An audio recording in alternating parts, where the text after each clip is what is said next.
반갑습니다. 오늘 기도의 삶 8번째 시간까지 왔습니다.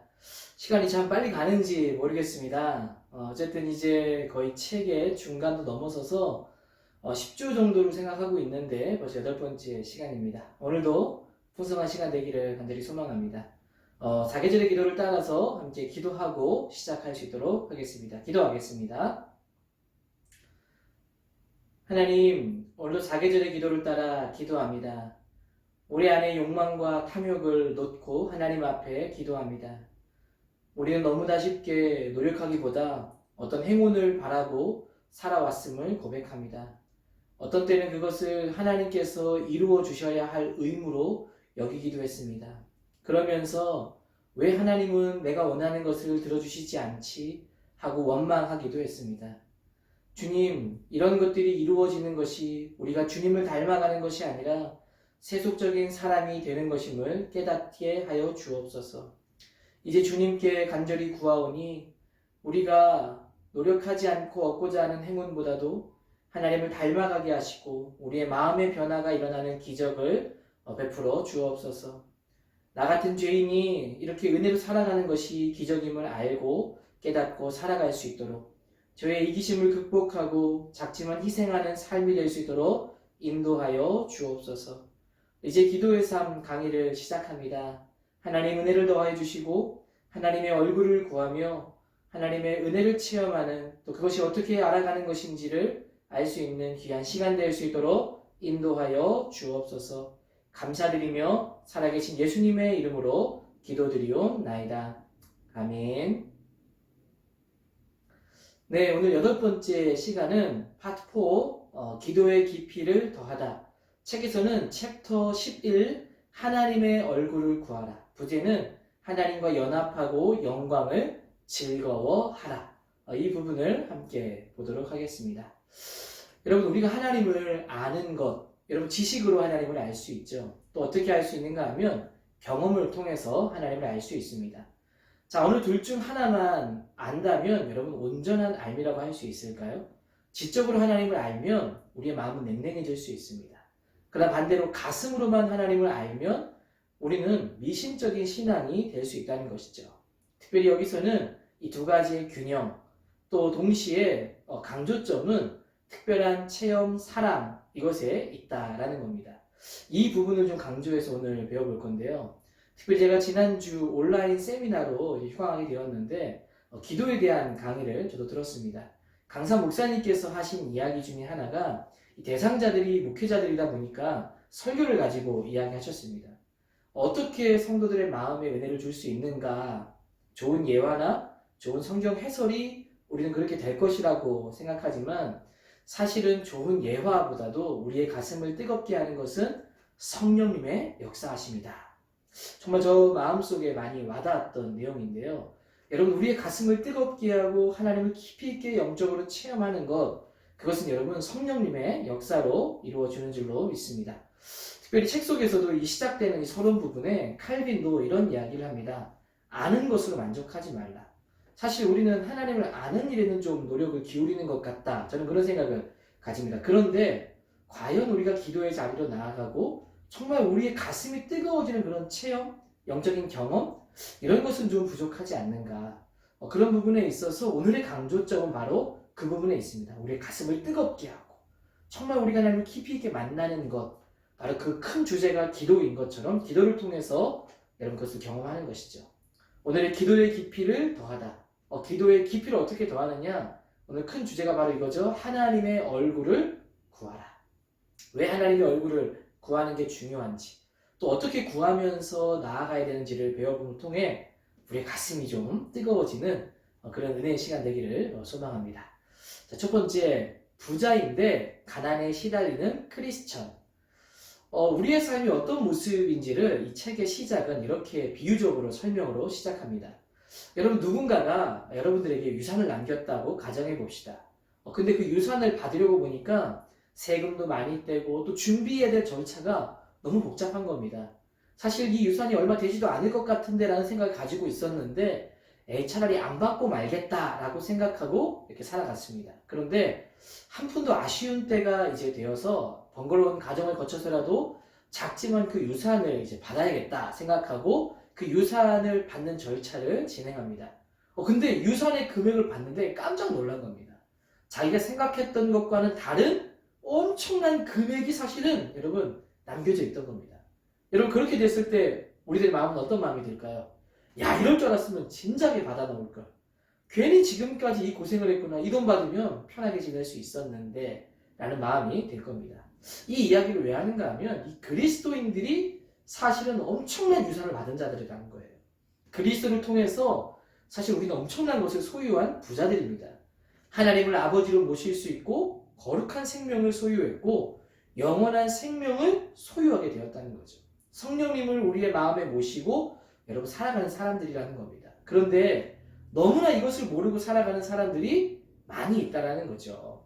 그래서 이런 것을 모르니까 우리의 어떤 생각이나 관점이 나에게 다른 사람과 비교하면서 자꾸 열등의식을 가지고 있고 저 사람보다 나는 못 살고 나는 뭐가 부족하고 뭐 이렇게 되는 겁니다. 그래서 가난한 그리스도인처럼 낙담하고 어리석게 살아가고 있다. 근데 사실은 우리는 부자이다 라는 것이죠. 사도 바울의 권면을 보시면 에베소서 3장 14절부터 19절 말씀이 이 책 속에 나와 있는데 에베소 교회 성도들을 위해서 여러분 세 가지를 구합니다. 첫 번째, 믿음으로 그리스도께서 너희 마음에 계시고 둘째, 그리스도의 사랑을 알고 셋째, 하나님의 충만하심이 넘치기를 바란다. 여러분 이 기도를 에베소 교회의 성도들을 위해서 사도 바울이 하고 있는 것이 이 3장에 나와 있는 겁니다. 마음에 계시고 사랑을 알고 하나님의 충만하심이 넘치기를 바란다. 여러분 그런데 이 에베소서 3장에 이 기도를 드리는데 사실 1장과 2장에는 이렇게 기도하기에 앞서서 그런 모든 내용들이 어떻게 이루어지는지 어떻게 성도가 그리스도 안에서 연합하게 되는지 충만함을 지니게 되는지를 가르쳐 주고 있습니다. 근데 사도 바울이 가르쳐 준 것으로 그치지 않고 3장에서는 여러분 그들을 위해서 기도하고 있는 것이죠. 자, 무슨 말인가 하면 이 기도를 하는 것은 가르쳐 주는 것만으로는 충분하지 않다 이런 의미가 있고 또 다른 것은 이들이 가르쳐 주었지만 가르쳐 주어서 알기만 할 뿐 실제적인 체험은 하지 못하고 있다는 거예요. 연합함과 그분의 얼굴을 구하는 것은 사실은 누리지고 있지 못하기 때문에 그들을 위해서 여러분 기도하고 있는 겁니다. 여러분 이런 기도를 통해서 우리가 좀 생각해야 될 것은 무엇인가 하면 그리스도인들이 배우고 알아도 하나님의 임재를 누리는 것은 좀 별개의 문제라는 거죠. 내가 많이 안다고 더 깊이 체험하는 것은 아니라는 겁니다. 물론 상관관계가 있습니다. 많이 알수록 더 깊이 만나는데 단지 이것으로 만족해버리면 우리는 깊은 임재를 누리지 못할 수 있다는 겁니다. 사도 바울이 가르쳐줬고 그들은 알았지만 체험이 부족했다는 것이죠. 그래서 오늘 이 방금 챕터 주제로 보면 부유한 그리스도인들인데 그것을 경험하지 못함으로 가난하게 살아가지 말아야 된다. 사도 바울이 그것을 위해서 기도하고 있는 것이고 오늘 배우는 큰 주제가 바로 이것입니다. 계속해서 보면 두 번째, 아는 것을 넘어 진리를 맛보라. 237쪽 시작하자마자 어떤 내용이 나오는가 하면 속사람에 대한 이야기가 나옵니다. 하나님의 깊은 임재를 여러분 경험하는 것 어디에서 일어날까요? 외적인 체험 그런 것이 아니라 우리 내면에서부터 일어나죠. 좋은 일, 기쁜 일도 우리의 마음에서 이것을 먼저 받아들이고 행동으로 여러분 표출되는 겁니다. 바로 이것을 오늘 책 속에서는 속사람이라고 표현했습니다. 여러분 속사람은 정의하길 그 책 속에서 인간의 의식과 신앙의 기초라고 할 만한 중심을 일컫는 말. 이 속사람이 바로 이 진리의 빛 가운데 거하게 될 때 성령님을 체험할 수 있다라는 거죠. 그러니까 아는 것을 넘어 진리를 맛본다고 할 때 이 바로 속사람이 진리를 제대로 맛봐야지 이것을 체험할 수 있다는 거죠. 바울은 성령님의 역사가 어떻게 되는가 이것을 이렇게 말하죠. 에베소서 3장 16절 말씀에 보면 그의 영광의 풍성함을 따라 그의 성령으로 말미암아 너희 속사람을 능력으로 강건하게 하시오며 또 19절에 가서는 그 너비와 길이와 높이와 깊이가 어떠함을 깨달아 라고 말합니다. 여러분 여기에 쓰인 이 깨닫다라는 것은 믿음으로 알고 깨닫게 되었다라는 것보다 무언가가 우리를 단단히 붙잡아 준다라는 의미를 가지고 있습니다. 자, 즉 성령님께서 우리 안에 그 속사람을 단단하게 붙잡아 주신다라는 것이죠. 그래서 이어지는 설명을 보면 사진을 설명하고 있습니다. 성령님의 능력은 마치 사진을 찍을 때 화학작용이 일어나서 그 찍은 피사체를 그대로 남겨놓는 것처럼 성령님은 우리 안에 화학 반응을 일으키셔서 우리가 그냥 지식으로만 알고 있던 것에 대한 화학 반응을 일으켜서 정서적인 반응을 하게 한다는 겁니다. 감정적으로 눈물을 흘리기도 하고 기뻐하기도 하고 경외하는 마음을 여러분 가지게도 하신다라는 것이죠. 이게 이제 아는 것을 넘어 진리를 맛본다라는 겁니다. 그 조나단 에드워즈가 이제 나오는데 그분은 좀 더 아주 비유가 적절하게 설명을 잘 해놨습니다. 그분이 한 설교 중에 유명한 설교가 있습니다. 거룩하고도 초자연적인 빛이라는 설교인데 그 설교 안에 꿀의 비유가 나옵니다. 여러분 꿀이 달콤한 것을 어떻게 아는가? 그 책 속에서는 이 조나단 에드워즈는 그 설교에서 사람들이 꿀이 달다 설명하는 것을 통해서도 알고 또 실제로 그것을 맛보아서도 알 수 있다 이렇게 설명하죠. 근데 여러분 아무리 들은다 하여도 사람들이 이 꿀은 달아 그래서 내가 아는 것과 실제로 여러분 내가 맛보아서 그 꿀이 진짜 달구나 라는 것은 다르다는 거예요. 제가 말하면서도 어감이 다르지 않습니까? 단구나 맛보았더니 진짜 다네. 여러분 이와 같은 논리로 설명해요. 하나님의 거룩하심을 아는 것과 그분의 거룩하심을 직접 체험해서 아는 것은 다르다는 거죠. 그러니까 누구나 다 여러분 그리스도인이라면 하나님은 사랑이시다. 하나님은 정말 우리를 좋아하시고 우리를 사랑하시고 아껴주시는 분이시다. 이것을 부인하는 사람은 아마 없을 겁니다. 알아요. 하나님 사랑하는 걸 알고 있습니다. 그러나 벌꿀을 맛보고 그것도 그래서 그냥 들어서 아는 것과는 다르다는 거예요. 하나님 우리 사랑하는 것을 아는 것과 우리가 그것을 체험해서 아는 것은 여러분 다르다는 거죠. 어떻게 되느냐? 아는 지식으로 그동안 알아왔다면 이제는 정말 그분이 실제로 우리를 사랑하는 것을 맛보아 아는 것. 풍성한 여러분 임재를 경험해야 된다. 아는 것을 넘어 진리를 맛보아야 된다. 자, 3번에 가서 이제 계속해서 그런 설명들이 이루어지는데, 자, 세 번째로는 자녀됨을 체감하라. 241조. 이 부분에 보면 에베소서 3장 15절 바울의 기도에 이런 부분이 있습니다. 아버지 앞에 무릎을 꿇고 비노니. 여러분 당시에 무릎을 꿇는 것은 굉장히 특별한 경배를 상징했습니다. 자, 어떤 상징을 여기서는 보여주고 있는가? 로마서 8장에 사도 바울이 하나님을 뭐라고 부르는가 하면 아빠 아버지. 아빠 아버지를 어떻게 부르게 되었는가? 로마서 8장 15절에는 양자의 영으로 소개하는데 이 양자의 영이 뭡니까? 성령님께서 우리로 하여금 부르게 하셨다는 거죠. 이것이 이제 16절 로마서 8장 16절에 성령님께서 하나님이 우리가 아버지가 되시는 것을 증언하시는 분이 성령 하나님이시다. 그러니까 성령님의 핵심 사역은 우리가 하나님의 자녀임을 일깨워 주는 것. 이것을 일깨워 주는 것은 단지 앞서 설명했던 꿀을 여러분 아는 것이 아니라 맛보아 알게 하는 체험을 이야기하는 겁니다.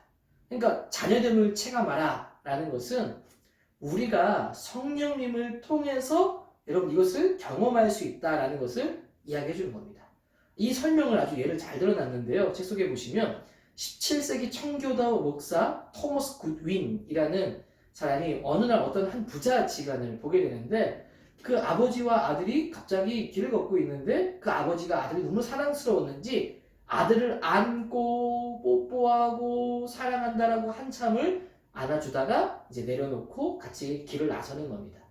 그 장면을 보면서 이런 설명을 하는 겁니다.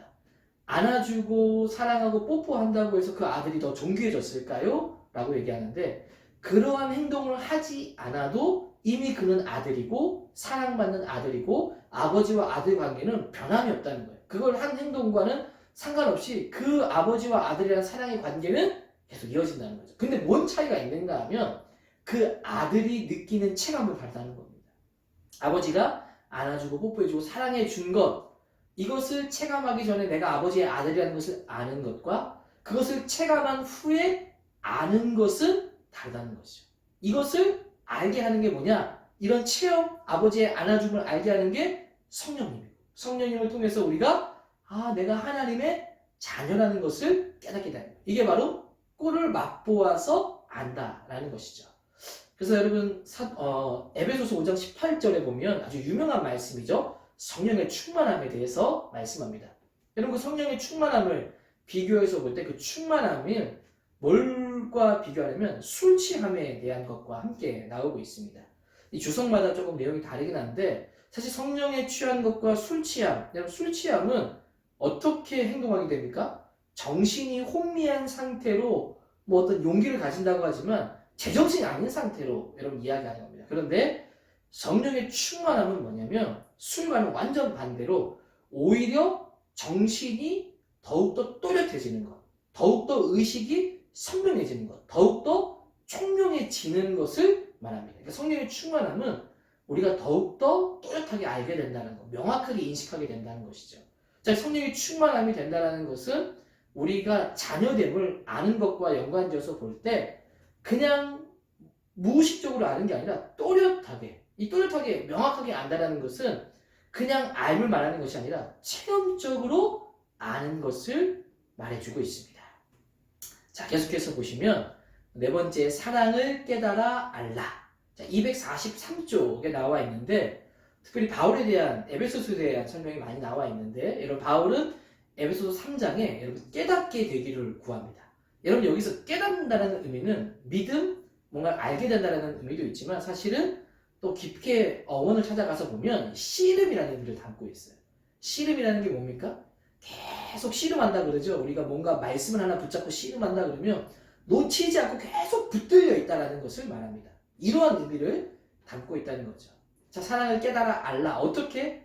에베소 3장의 그 깨달아는 걸 통해서 하나님의 사랑을 깨닫기까지, 알기까지 몇 번이고 곱씹고 곱씹으면서 알 때까지 씨름해야 된다는 거예요. 어떻게? 하나님의 넓으심과 그분의 깊으심과 그분의 높음을 정말 깊게 있게 상고하고 생각할 때 이것을 우리가 체험하고 맛볼 수 있다는 거죠. 자, 그래서 하나님의 사랑은 얼마나 넓을까? 이사야 1장 18절을 보시면 너희의 죄가 주홍 같을지라도 눈과 같이 희어질 것이다. 여러분 수없이 더럽혀지고 어떤 행동을 해도 용서받지 못할 것 같은 그런 죄악들도 그리스도의 사랑은 다 이걸 덮는다는 거예요. 얼마나 그 넓은지 그걸 계속 곱씹는 거죠. 요한복음 10장에는 나는 내 양을 알고 나는 양을 위하여 목숨을 버렸다. 우리를 위해 죽어주시는 하나님의 사랑이 얼마나 넓은지. 빌립보서 1장 6절에 너희 안에 착한 일을 하신 이가 그리스도 예수의 날까지 이루실 줄 확신한다. 여러분 그럴지라도가 아니라 반드시 이루신다라고 말해요. 하나님이 끝까지 우리를 붙들고 이 일을 이루실 때까지 함께 하신다고 확신한다. 이 하나님의 사랑의 넓음을 계속 곱씹는 거죠. 자, 또 하나님 그분의 사랑은 얼마나 깊을까? 여러분 그 사랑의 깊이, 여러분 하나님의 사랑의 정점은 바로 뭐냐면 예수 그리스도이십니다. 그리스도를 우리에게 보내주심을 통해서 그 사랑을 볼 수 있죠. 예수님이 당한 고난을 보시면 그분의 십자가가 정점이죠. 그때 여러분 십자가에 달렸을 때 예수님이 이렇게 고백하죠. 시편의 말씀을 인용하면서 나의 하나님 어찌하여 나를 버리셨나이까. 주님이 가게 된 곳, 버리기 받게 된 곳, 그 잠시 동안에 가셨던 곳을 지옥이라고 보기도 합니다. 전통적인 견해로.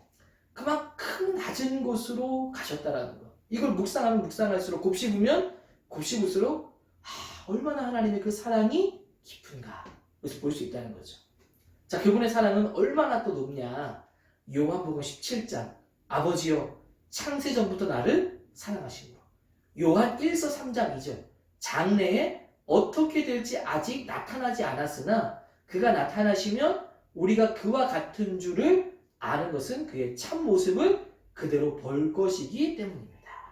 그러니까 영원 전부터 영원까지 그 사랑이 얼마나 높은지 그리고 장래에 어떻게 될지까지도 보여주는 그 하나님의 그 높은 사랑을 우리에게 보여주신다는 거죠. 그러니까 이런 것들을 곱씹고 곱씹으며 묵상해서 이 사랑을 깨달아 알아야 된다. 이게 바로 하나님과 연합, 하나님의 얼굴을 구하는 것이다. 계속해서 말하고 있는 거죠. 자, 다섯 번째, 당신도 그리스도의 영광을 맛볼 수 있다. 246쪽. 여러분, 주님은 어느 곳에든지 계시죠. 우리가 정말 주님을 피해서 숨고 싶은 순간들이 있을 겁니다. 정말 외롭고 정말 고통의 긴 터널을 갈 것 같은 그런 시간. 여러분 주님은 그곳에도 계신다는 거예요. 여러분 그 성령의 그 도우심은 바로 그분의 얼굴을 어디에서든지 구할 때 여러분 성령님께서 그것을 맛보게 해주신다. 특별히 존 오웬, 청교도 신학자, 이분에 대한 설명들이 많이 나오는 이 책 속에 고린도서 3장 18절의 말씀을 통해서 우리가 거울을 보는 것 같이 주의 영광을 본다고 말합니다.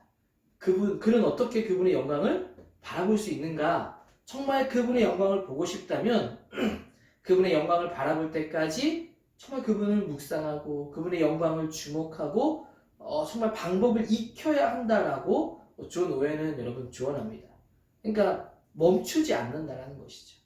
어디에도 계신 그 하나님, 그분을 향해서 우리가 계속해서 곱씹고 또 그분을 향한 임재를 계속해서 우리가 노력하고 성령님 앞에 의지하며 나아가게 될 때 우리도 그 영광을 맛볼 수 있다. 그리고 실제로 이 존 오웬이 하는 말들은 본인이 실제 그 경험을 가지고 말하는 내용이기 때문에 여러분 깊이가 다릅니다.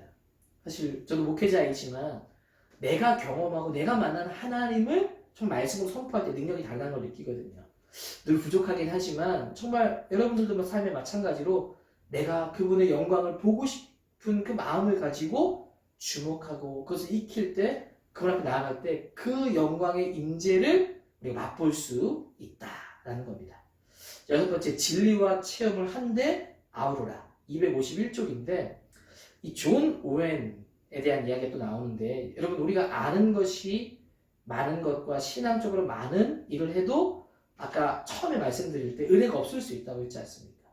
사실 여기에서 중심을 좀 잡는 건데 우리가 계속해서 사실 그 영광을 구하는 것에 대한 초점이 있었는데 균형을 잃지 말라는 겁니다. 존 오웬은 본인이 이런 영적인 체험들을 했지만 이 균형을 잃지 말아야 됨을 강조합니다. 그래서 이런 표현을 하죠. 책 속에 빛이 사랑을 외면하면 형식주의와 무신론이 되기 쉽고 사랑이 빛을 앞지르면 형상이나 그림 등의 맹목적으로 집착하는 미신의 늪에 빠지기 쉽다. 쉬운 설명을 하면 교리를 강조하면 어떻게 돼요? 사랑이 소홀해질 수 있다는 거예요. 사랑을 강조하지만 그러면 오히려 교리가 소홀해질 수 있다. 한쪽으로 치우치지 말라. 균형을 늘 잃지 말라는 겁니다. 너무 기도에 여러분 찾아가다 보면 미신적인 믿음이 될 수 있어요. 그러니까 하나님 말씀을 붙들고 가는 것이 아니라 미신적인 믿음. 그리고 우리가 계속 앞서 강의에서 가장 중요한 제가 볼 때 뼈대의 핵심은 말씀을 붙들고 기도할 때 기도가 깊어진다 이런 것이었거든요. 그러니까 하나님의 얼굴을 구하는 깊이 있는 기도가 필요한데 언제나 우리는 이 말씀이라는 균형을 잃지 말아야 된다.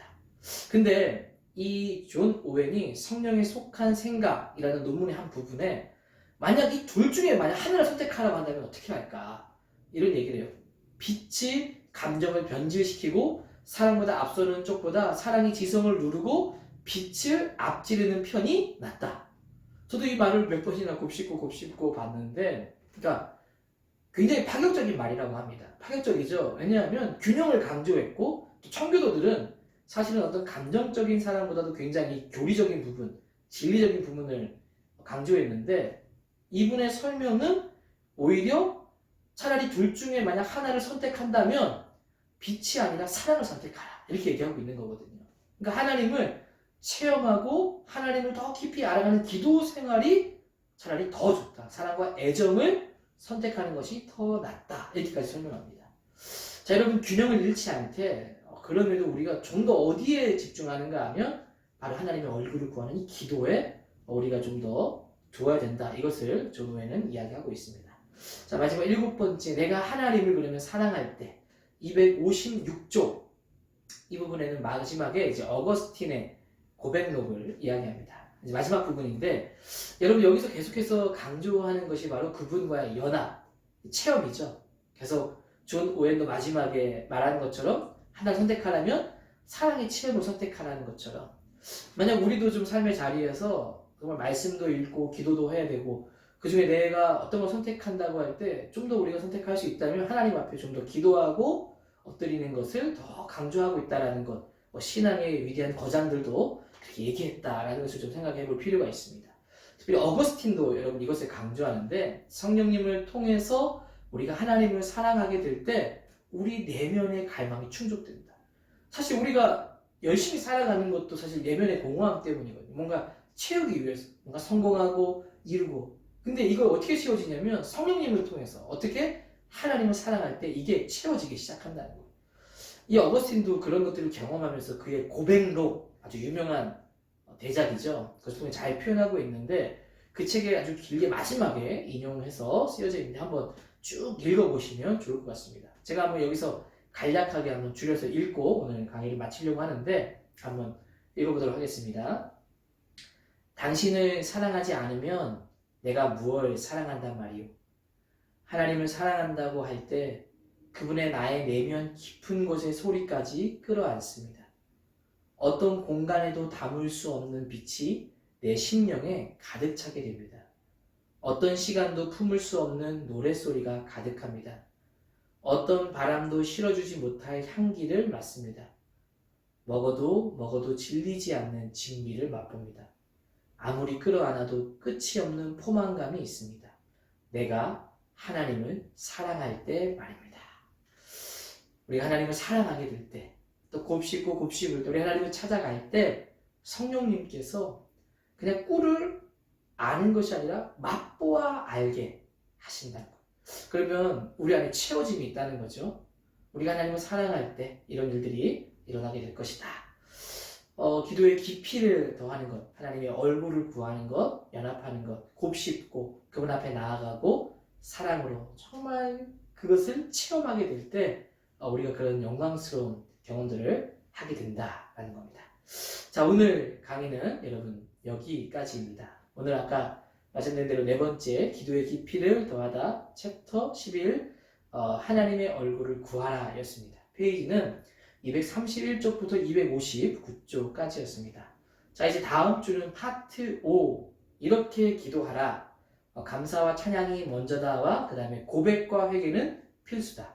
페이지로는 263쪽에서 307쪽까지 부분을 보도록 하겠습니다. 참고해서 미리 읽어오시면 도움이 될 것 같습니다. 자, 여러분 또 긴 시간 동안 참 수고 많으셨습니다. 늘 하나님의 은혜가 넘치게 되기를 간절히 소망합니다. 수고하셨습니다. 감사합니다.